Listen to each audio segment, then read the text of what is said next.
Hi friends, కొత్త పథకం అయితే రిలీజ్ చేయబోతున్నారు. అది ఎప్పుడు, ఏంటి ఈ పథకం అనేది ఇందులో మనకి ఉన్న డౌట్లు ఏంటి, ఇక పిల్లలే సంపద అంటే ఏంటి, ఈ పథకం ఏంటి అనేది ప్రతి ఒక్కరికి ఉన్న డౌట్ అనమాట.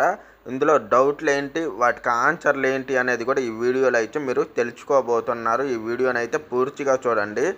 ఏపీ పాపులేషన్ పాలసీ 2026 ఎప్పటి నుండి అమల్లోకి వస్తుంది?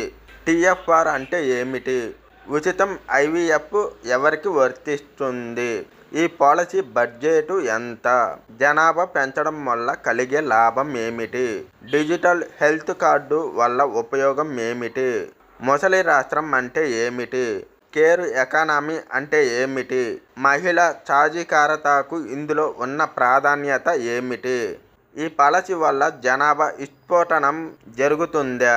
మనకి డౌట్లు ఉన్నాయి కాబట్టి ఇప్పుడు మనం ఆ డౌట్లకి ఆన్సర్ ఏంటి అనేది కూడా మనము ఈ వీడియోని అయితే మీరు పూర్తిగా చూడండి.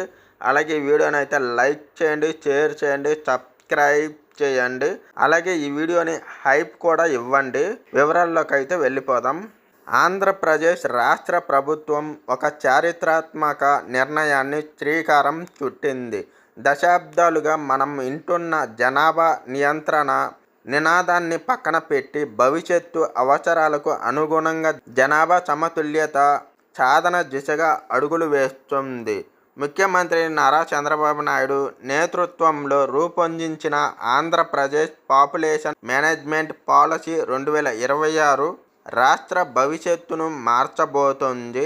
జనాభా నిర్వహణ విధానం. పాపులేషన్ మేనేజ్మెంట్ పాలసీ అంటే కేవలం జననాల సంఖ్యను పెంచడం మాత్రమే కాదు. ఇది ఒక సమగ్రమైన సామాజిక మరియు ఆర్థిక వ్యూహం. రాష్ట్రంలో యువశక్తి తగ్గిపోకుండా చూడటం, ఉత్పాదకతను పెంచడం మరియు వృద్ధుల సంక్షేమాన్ని కాపాడటం దీని ప్రధాన లక్ష్యం.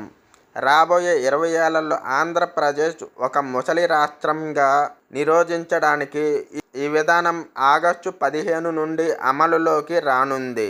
ప్రస్తుతం ఆంధ్రప్రదేశ్ ఎదుర్కొంటున్న ప్రధాన సమస్య తగ్గుతున్న సంతానోత్పత్తి రేటు. ఒక సమాజం స్థిరంగా ఉండాలంటే కనీసం 2.1 ఉండాలి.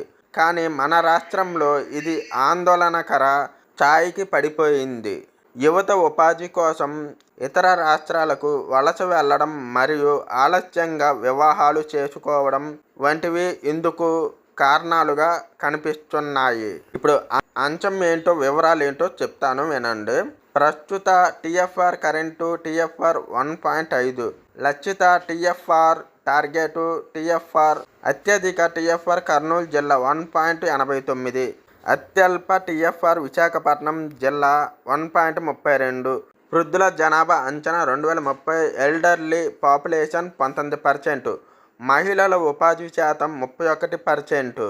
ఈ నూతన విధానంలో ప్రభుత్వం విప్లవాత్మకమైన మార్పులను ప్రవేశపెట్టింది. సంతానం లేని వారికి అండగా నిలవడమే కాకుండా కుటుంబ వ్యవస్థను బలోపేతం చేసే దిశగా అడుగులు వేసింది.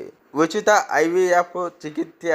సమస్యతో బాధపడుతున్న ఏటా 50,000 రూపాయలు జంటలకు ప్రభుత్వ ఖర్చుతోనే ఐవీఎఫ్ సదుపాయం కల్పిస్తారు. గ్రామ సభలు. ప్రతి నెల 4 శనివారం పిల్లలు పెంపకం మరియు కుటుంబ విలువలపై అవగాహన కల్పిస్తారు. Digital health machine. Ayushman Bharat ABDM ద్వారా 5.2 కోట్ల మందికి హెల్త్ ఐడీలు జారీ చేసి మెరుగైన వైద్యం అందిస్తారు. ప్రసూతి సెలవులు. వర్కింగ్ ఉమెన్ కోసం 12 నెలల ప్రసూతి సెలవుల పైలట్ ప్రాజెక్టు ప్రారంభించనున్నారు.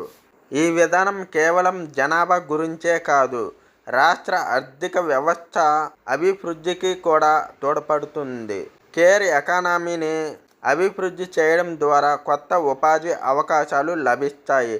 ప్రతి ఏటా 10,000 మందికి నైపుణ్య శిక్షణ, 80% నియామక రేటు సాధించాలని ప్రభుత్వం లక్ష్యంగా పెట్టుకుంది. దీనివల్ల జిఎస్డిపి నష్టం తగ్గుతుంది. పాలసీ అమలును పర్యవేక్షించేందుకు ముఖ్యమంత్రి అధ్యక్షతన ఉన్నత స్థాయి కమిటీ, హై లెవెల్ కమిటీ ఉంటుంది. జిల్లా స్థాయిలో కలెక్టర్లు, మండల స్థాయిలో తహసీల్దార్లు దీనిని ట్రాక్ చేస్తారు. రియల్ టైమ్ డాష్ బోర్డు ద్వారా ఈ పాలసీ పురోగతిని పర్యవేక్షిస్తారు. ఏపీ పాపులేషన్ పాలసీ 2026 ఎప్పటి నుండి అమల్లోకి వస్తుంది? ఇది ఆగస్టు 15, 2026 నుండి అమల్లోకి వచ్చే అవకాశం ఉంది. టీఎఫ్ఆర్ అంటే ఏమిటి? ఒక మహిళ తన జీవితకాలంలో సగటున కనే పిల్లల సంఖ్య. ఉచిత ఐవీఎఫ్ ఎవరికి వర్తిస్తుంది? రాష్ట్రంలోని సంతానం లేని అర్హులైన పేద జంటలకు ఇది వర్తిస్తుంది. ఈ పాలసీ బడ్జెట్ ఎంత? ప్రభుత్వం ప్రాథమికంగా 782.25 కోట్లు కేటాయించింది. జనాభా పెంచడం వల్ల కలిగే లాభం ఏమిటి? యువశక్తి పెరిగే రాష్ట్ర ఆర్థిక వృద్ధికి తోడ్పడుతుంది. డిజిటల్ హెల్త్ కార్డు వల్ల ఉపయోగం ఏమిటి? మీ ఆరోగ్య కార్డులు అన్నీ ఆన్లైన్లో భద్రంగా ఉంటాయి. ఎక్కడికి వెళ్ళినా చికిత్స సులభం అవుతుంది. డిజిటల్ హెల్త్ కార్డు వల్ల ఉపయోగం ఏమిటి? మీ ఆరోగ్య రికార్డులు అన్నీ ఆన్లైన్లో భద్రంగా ఉంటాయి. ఎక్కడికి వెళ్ళినా చికిత్స సులభం అవుతుంది. ముసలి రాష్ట్రం అంటే ఏమిటి? యువకుల కంటే వృద్ధుల సంఖ్య ఎక్కువగా ఉన్న సమాజాన్ని ఏజింగ్ సొసైటీ అంటారు. కేర్ ఎకానమీ అంటే ఏమిటి? పిల్లలు మరియు వృద్ధుల సంరక్షణ సేవల ద్వారా సృష్టించబడే ఉపాధి మరియు ఆర్థిక వృద్ధి. మహిళా సాధికారతకు ఇందులో ఉన్న ప్రాధాన్యత ఏమిటి? వర్కింగ్ ఉమెన్ హాస్టల్స్ మరియు శిశు సంరక్షణ కేంద్రాల ఏర్పాటు ద్వారా మహిళలకు అండగా ఉంటారు. ఈ పాలసీ వల్ల జనాభా విస్ఫోటనం జరుగుతుందా? లేదు. ఇది కేవలం అవసరమైన స్థాయిలో జనాభాను సమతుల్యం చేయడానికి మాత్రమే. ఈ వీడియోనైతే లైక్ చేయండి, షేర్ చేయండి, సబ్స్క్రైబ్ చేయండి.